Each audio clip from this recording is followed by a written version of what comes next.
An Okolona woman apologizes for a comment she made on the CBS Morning News.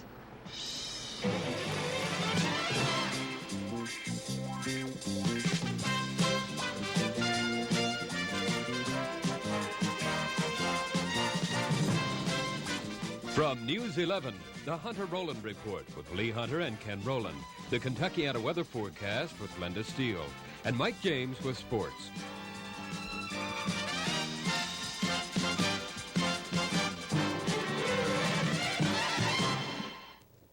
Good evening. School attendance climbed again today in Jefferson County. 3/4 of the total projected enrollment showed up for class today. 7,400 more kids were in school today than yesterday. That's a 6% increase and a 31% margin over the first day of school. As of now, about 100,000 students are enrolled in class. 93%, or 93,000 of them, went to school today. The lowest rate of attendance continues in the south and southwestern portion of the county. 57 buses didn't run today, and those transportation troubles, according to school officials, are bound to have affected the number of children who got to school today. Overall, the schools were quiet again, with no protesters reported around any of them. There were some incidents of varying nature, which we'll report later. But right now, rumors seem to be causing parents more anxiety than anything else. Ken? Yesterday, we told you about 2 black youths who allegedly grabbed at a white girl at Ballard High School. We reported the girl was uninjured and that police were looking for the boys. The story was part of our continuing effort to report any significant incident.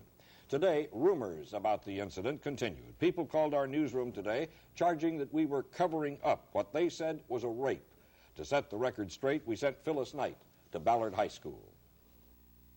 Rumors die hard, and one of the most persistent rumors is that a girl was raped here at Ballard High School. This is not true. We talked to the principal, Pat Crawford. He told us what happened. Yesterday, a black youth grabbed a girl in the hallway and to ask her name and to ask her telephone number, and she refused. And when she jerked away, he showed her a knife, but actually didn't try to cut her or anything else like that, but did scare her pretty badly. But there was no rape.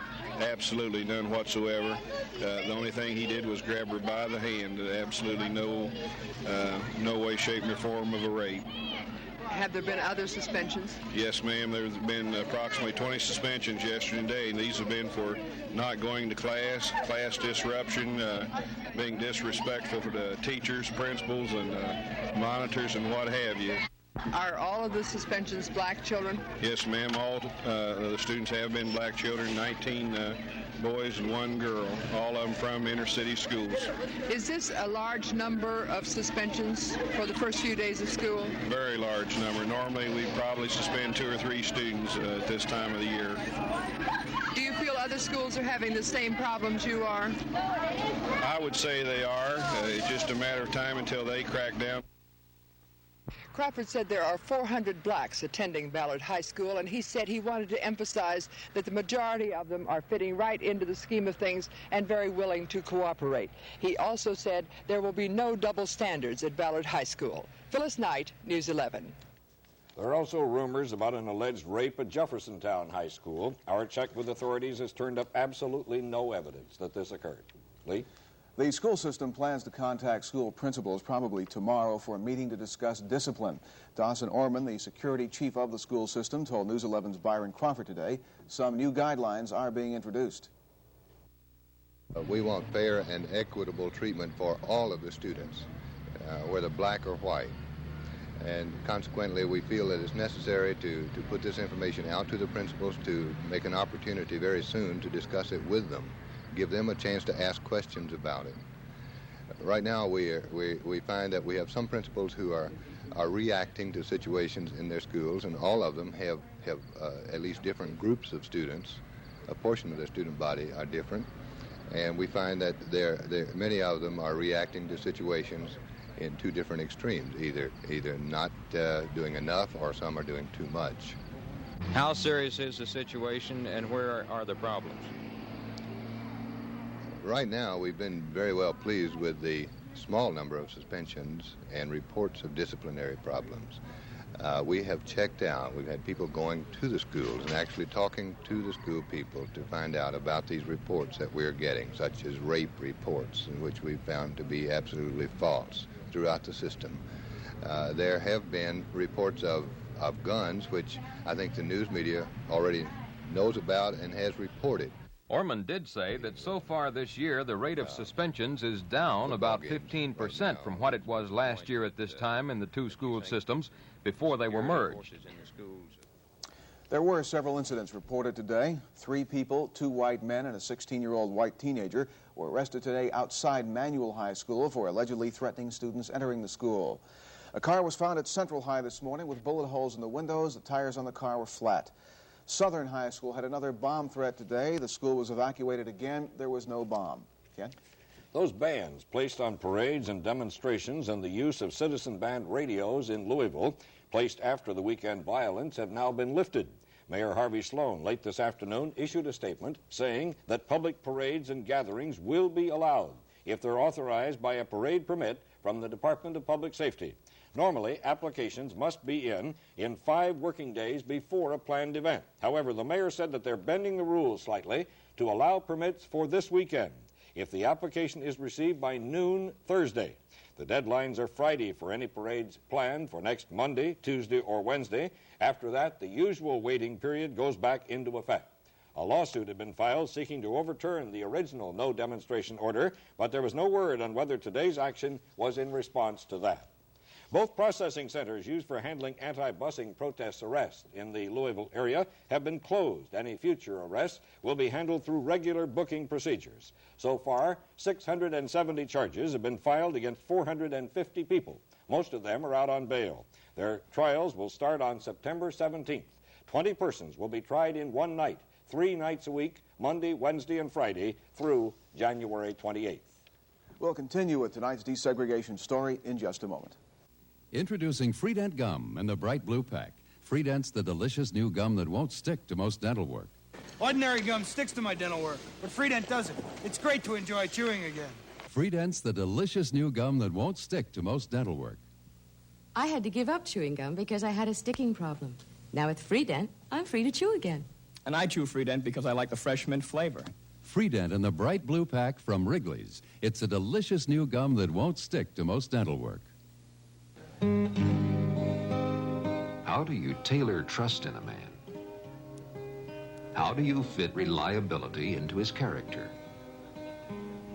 What is the size of confidence? How do you determine the fabric of his character?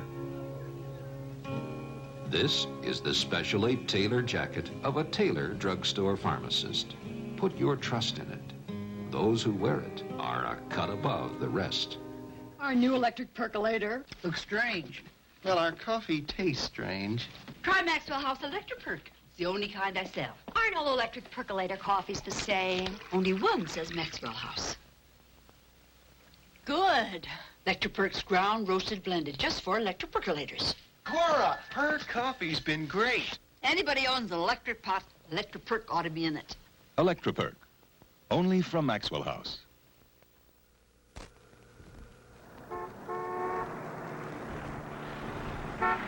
Five o'clock, Dixie Highway. Getting to the bank got to be quite a problem.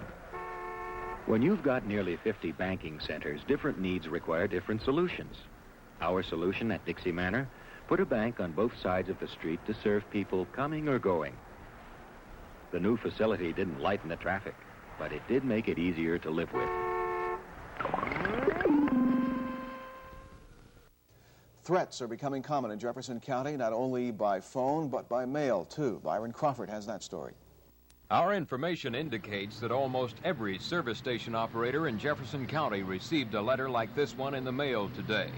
On the envelope, the return address is that of Parents for Freedom. This can happen to you, it says, and in black parentheses, there's a copy of a paragraph from Saturday's newspaper story about a Valley Station service station attendant being severely injured during a clash between police and demonstrators at his business. It ends in bold-faced type, "Close your station. Boycott the city of Louisville. Stop tyranny. No gas for Louisville until Judge Gordon rescinds his act of tyranny." Then it says, "We will tell you in a later communication when we expect you to stop selling." It's signed Spirit of 76, a coalition of anti-busing groups. We tried to reach the Reverend Lowell Hughes repeatedly by phone today. Hughes is the leader of Parents for Freedom. His line was busy all afternoon. The FBI says it's aware that the letters were mailed and received. This is Byron Crawford, News 11. One Pleasurewood Park service station operator who's been servicing school buses for several years is going out of business because of threats. Alex Gerard is quoted in a newspaper story as saying he feared for his family's safety. In the past few days, we've reported on the pressures being put on many businesses by anti-busing groups. The news media hasn't escaped that either, as Jim West now reports. Since the start of school, over 1,500 subscriptions to the two papers have been canceled. According to Don Tolles, Director of Circulation for the Courier-Journal and Times, that's about 3 times the normal weekly average of subscription changes due to vacations and people moving. Tolles said what impact there is will be felt primarily by the paperboy and not the company, since the loss in subscriptions has so far been more than made up by the increase in street sales. Just how long it'll go on, we have no way of knowing. We do know that some people have started their subscription back since the time they started it in the past week. But most of these are coming directly to the carrier boy. I think if people call us and stop the paper in protest, they would be a little reluctant to call us back to start it. They would probably do it through the carrier, which is logical. Most of the cancellations have come from the south and southwestern parts of Jefferson County, which hurts the Times more because it has greater circulation in that area than the Courier-Journal. Practically no cancellations have come from West Louisville or southern Indiana. Canceled subscriptions aren't the only busing reaction facing the papers. Appearing around the community today has been this newspaper-sized sheet from the group called Christians United. The anti-busing group had earlier paid for a different full-page ad in the Courier-Journal. However, this circular says at the top, the Louisville Times refused to print this advertisement. George Gill, general manager of the papers, said the ad was rejected since some of the language suggested violation of the state's truancy law. Gill said the papers have rejected other advertising when it suggested illegal activity. Gill said the newspaper's lawyers have changed some of the words in the ad, and if those changes are acceptable to the organization's representatives, then the paper would print it. Jim West, News 11. Although some members of concerned parents have claimed that WHAS has refused to sell them broadcast time, radio and TV sales managers for both stations say no one has asked to buy time. But they can buy it if they meet the conditions set for any political advertising. Last week we showed you what it was like for black children riding buses that were the targets of rocks and bottles on their way home from Fairdale to the city's west end. We had News 11's Bob Johnson take another trip since the new security precautions went into effect, and tonight Bob tells a different story. If there was tension, it didn't show. One of the youngsters had a portable radio tuned to the soul music station. Some of the students sang softly to themselves, others talked with the city police officer assigned to the bus. I recall that some of them didn't want to come back after rocks and bottles were thrown at the buses last Friday. I felt the same way. I didn't come to school Monday either after I seen what happened over the weekend because of the same thing. So I came on back yesterday and everything was all right. Well, you know, they're not in protesters and everybody's coming back to school. You know, the classroom are filled up again and, well, you know, everybody's, you know, getting together. There is an element of anxiety about what will happen when the police and National Guard are withdrawn. The bus drivers are especially sensitive. Most say they have been threatened. They talk, but they don't want their names or faces on camera. Your family, your sisters, your brothers, your mothers, your mother-in-laws, your father-in-laws, everyone's against you. They say, if you quit, then it'll be over. But it's not true. They've got people to take our places. It's been awful, she said, just awful. Bob Johnson, News 11. Armed guards will be on all school buses in Jefferson County tomorrow, but there will be no monitors on the buses in the morning, just the afternoon. The monitors are asked to report to the Brown Education Center downtown at 8 a.m. to receive new bus assignments, indicating bus routes are being reworked. Jefferson County Judge Todd Hollenbach has joined Governor Julian Carroll in trying to recover expenses stemming from the federal desegregation order. Yesterday, Carroll said he would bill the federal government for the cost of calling out the National Guard. But today, News 11 learned that the government would only pay for National Guard expenses if they were called out by a federal agency. But today, in an unprecedented move, Judge Hollenbach announced he will soon file suit against the feds for the full recovery of all Jefferson County money spent to implement the federal busing order. Ken? Is the school boycott coming apart as attendance figures grow each day? Concerned Parents President Sue Connor says it isn't, and she told Phyllis Knight today that her organization is stronger than ever. Do you feel the boycott is failing? No. You see, Phyllis, I predicted that Thursday and Friday there would be a small percentage. And if you'll notice, I've also predicted that attendance will be up this week. But when attendance is up, the violence will then start in the schools. Ms. Connor, what are you telling parents, concerned parents, about getting an education for their child? How long do you want them to keep their child out of school? However long it takes. As I explained to you. But what about educating the child? You aren't getting an education when you're on a school bus at 9:30 in the morning going down Watterson Expressway with a man packing shotgun. A lot of argument about network coverage of school desegregation. For one local woman, it became a personal issue. Lila Korn reports. CBS correspondent Chris Kelly came here to Okolona yesterday to do a story on this community's attitude towards busing. Among those he spoke with was Shirley Sheets. This part of that interview with her appeared on today's edition of the CBS Morning News. Not like busing at all. I do not think that if they want to upgrade the nigger schools, colored schools downtown, they should have took the money they're going to spend on these buses and made new subjects in the school and fixed the schools downtown. After the story was broadcast, Mrs. Sheets called our newsroom asking if we could allow her to make a public apology for part of her comment. She began by reading a statement. I had never appeared on television before, and I was nervous during my interview and referred to the black people with a name I do not normally use. Therefore, I would like to retract any statement that was disrespectful to the black people, as I did not intend it. And I usually don't use anything against the black people. I have nothing against them at all. It's my decision alone to make this statement, and I hope the black people will accept my apology as a white person. Despite her apology, Mrs. Sheets says she's still opposed to busing, but feels there's no alternative now. Lila Korn, News 11.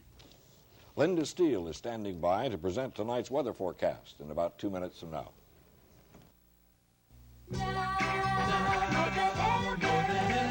Shop at Sears and save.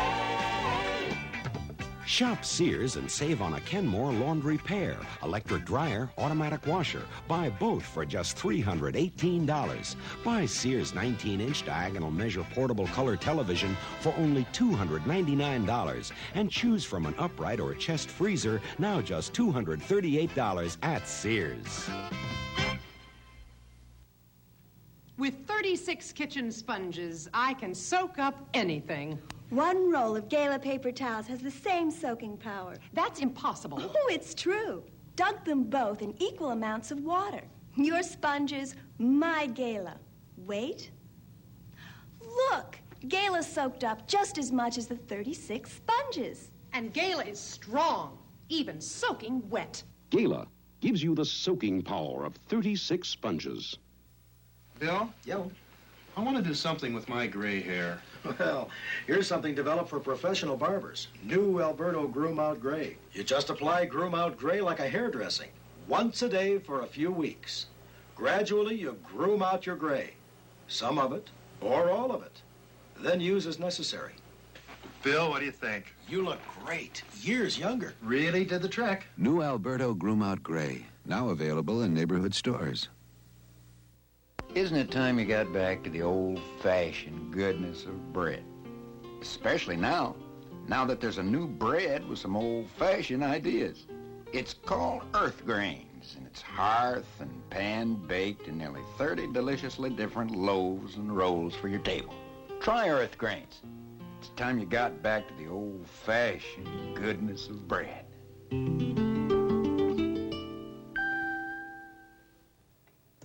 If you're having a difficult time deciding what to wear in the morning, you're not alone. We had a low of 61 last night, so you'd leave the house to work or to school with a sweater on. However, by noontime or afternoon, you're sweltering. Our high warmed to 90 degrees. The cool front that passed through Kentucky yesterday was expected to leave us with slightly cooler temperatures. However, it left us mainly with increased cloudiness and, of course, scattered showers and thunder showers nearly over all of the state as of now. That frontal system is going to be pushed back northward tomorrow through Louisville early in the morning as a warm front. As it does, it will leave our area and make room for this frontal system to the northwest of Kentucky to move into Indiana and Kentucky, giving us heavy rainfall amounts tomorrow. So maybe you'll get some water on that grass yet. We are expecting quite a bit of rain tomorrow and tomorrow night, clearing up a bit on Friday and making it a very pleasant and mild weekend for those football games. U of L and U of K both play home games this weekend. It will be pleasant. Nationally tonight, we had scattered showers and thunder showers along the Gulf Coast from Texas through Florida. We also had quite a bit of shower activity along this frontal system, the Great Lakes area, and it was cool in the northeast. Pennsylvania had readings in the 30s. In our satellite photographs today, you can see that frontal system along with the cloudiness that's just barely to the south of Kentucky, causing our showers right now. You can't see that frontal system to the west that will give us showers tomorrow. Regionally, we do have scattered showers and thunder showers over most of this state.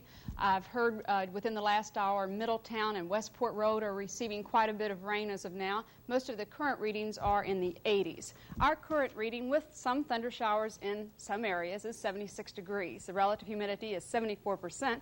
I'm running out of time, so you can read the rest of those statistics. Our forecast, mostly cloudy and mild with a 60% chance of thunder shower tonight through tomorrow night, the low near 68 and the high tomorrow near 64. And then on Friday, decreasing cloudiness with a high near 76. And that's all for weather. Ken? Thank you, Linda. A new round of layoffs will idle some 1,300 air conditioning workers at Appliance Park for 2 weeks. The company reports that sales slumps will force more downtime during the remaining months of the year. This latest layoff from September the 22nd through October the 3rd will take care of furloughs for 2 months, the company says. Houseburn has become a problem in Kentucky tobacco fields this year. An estimated 33% of the state's burley crop has been harvested, and about 10% of it is turning dark in the barn because of the hot, humid weather. Burley needs warm, dry air after it is harvested. I think Mike thinks some AP writers need some warm, dry air, too. Yeah, they had the AP college football ratings today. For the first time this year, Kentucky didn't make the top 10. Is that right? Of course, this is the first rating. Well, I guess that's somewhat logical for Mike James. Sports coming up right after this. When economic conditions are uncertain, it's good to talk things over with mature, seasoned bankers. That's easy to do at Stockyards Bank and Trust Company, where all the senior officers work right in the bank lobby. Their knowledge and experience are yours to call on whenever it can be helpful. This is a great place to bank. Come in and see for yourself. You'll find every modern banking facility for both individuals and business. You'll also find it's truly the bank of personal service. Stockyards Bank and Trust Company, where your business is appreciated. When you look like you care for yourself and your hair, you can live up each day with fun and with flair. You can count on Miss Clairol Natural Wear to know you're the best you can be. Natural Wear Miss Clairol, our conditioning hair color, builds body, leaves hair handle, and the color really glows naturally. Miss Clairol, the best it can be at any price. Try it. To know you're the best you can be.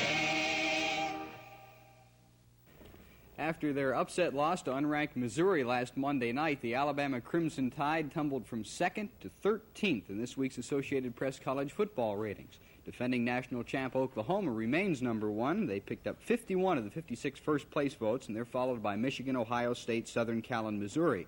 By the way, none of the top 4 teams have played yet. Rounding out the top 10, Nebraska, Auburn, Notre Dame, Texas A&M, and Penn State. High school in the Jefferson County Class 4A ratings, Trinity is tops, followed by Bishop David, Fairdale, Durant, and DeSales. Defending state champ St. X is yet to play. They were passed over in the ratings. Elizabethtown is ranked 2nd in Class AA, and Frankfort and Harrodsburg hold down the top 2 spots in Single A this week. The WHAS computer has picked Kentucky as a 16-point favorite to beat Virginia Tech in their season opener this Saturday. Kaywood Ledford was at UK earlier in the week. Number 86 is Vin Hoover. He'll be the starting tight end for Kentucky Saturday against Virginia Tech. Vin has never been in for even one play for Kentucky, even though he's a senior. The 6'2", 220-pounder transferred to Kentucky after Tampa dropped football last spring. Kentucky's Fran Kersey is glad. Well, Ben Hoover's came in here from Tampa and has done such an outstanding job. He's been such a real leader for our team. For a boy just to come in here and not know anybody, to have the acceptance that he's had, is really a great tribute to him because he just works so hard. He's just a guy that just never quits and just goes 100% all the time. Ben Hoover is a Corbin, Kentucky native and always wanted to play for the Wildcats. When no scholarship offer came, he enrolled at Tampa. He was the captain down there. But now that he's back home for his final season, Ben says it's great wearing the blue and white. There's no way to describe it. You know, this has been a lifetime dream for me, and I've always wanted to play for the University of Kentucky, and I just can't believe it now that I'm going to get the chance to play. Do you expect to come right in and start? Well, you know, this is my senior year, and I wanted to play more than anything, and I knew that there was going to be stiff competition. I didn't know whether I could or not. I didn't know whether I could hold up for the pressure or whatever, but it's a big challenge for me, and I'm just lucky to be here, really am. What about that tight end? That's not new to you. System much different? No, not at all. We ran the veer, and our numbering system was almost the same at Tampa as it is here at the University of Kentucky, so that was an easy part for me there. For Ben Hoover, it was Corbin, all the way to Tampa, Florida, now back to Lexington and the University of Kentucky to play his senior year. Kaywood Ledford in Lexington for Sports 11. By the way, the WHAS computer has made Western Kentucky a 7-point pick to beat the University of Louisville in their season opener this Saturday night at Fairgrounds Stadium. The computer will make all of its predictions this Friday on the 6 o'clock news. Stonewalk has been withdrawn from this Saturday's rich $250,000 Marlboro Cup at Belmont Park. That leaves just a field of 7 for that mile-and-a-quarter race, with the early favorites now Forego and Foolish Pleasure. The great jockey Eddie Arcaro had some thoughts recently on the sport of horse racing. Citation was the best 3-year-old I ever rode, and I thought that Kelso was the best handicap horse I ever rode. Kelso was horse of the year 5 straight years, so you know he had to be good, and of course Citation won the Triple Crown and won everything as a 3-year-old. He just beat everybody. Match races and the tragedy of Ruffian, you're thinking on the race itself and on the horse?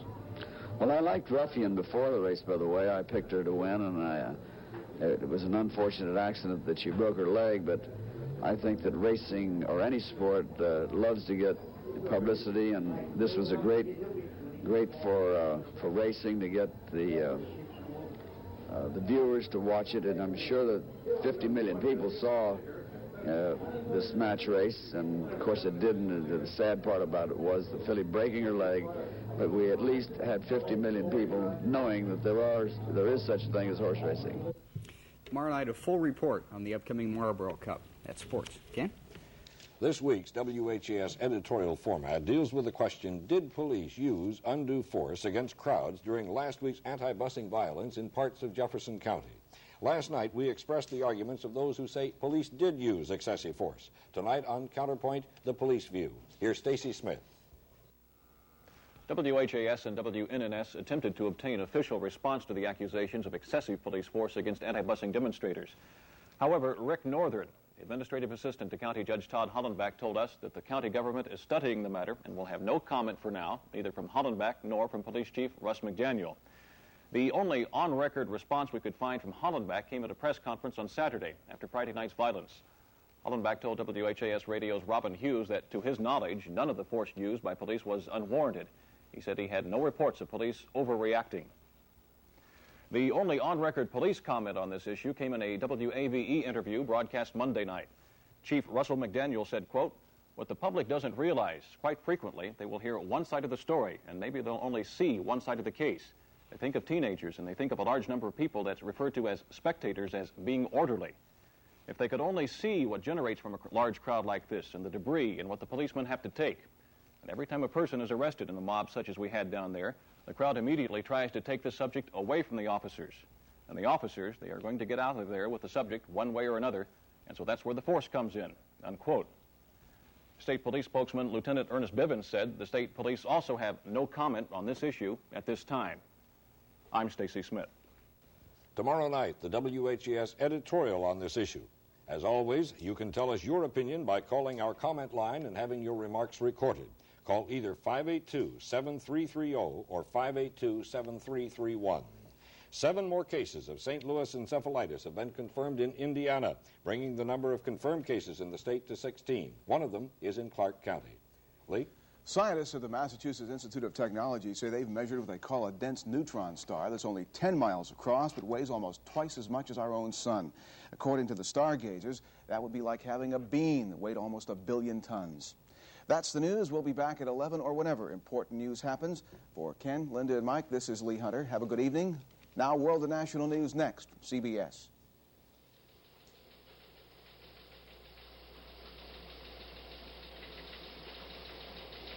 This is the CBS Evening News with Walter Cronkite. Good evening. President Ford won one veto fight in the Senate today and lost another. Overridden was the veto of the $7.9 billion education bill, and it thus becomes law automatically. But the Senate sustained Mr. Ford's veto of an extension of oil price controls.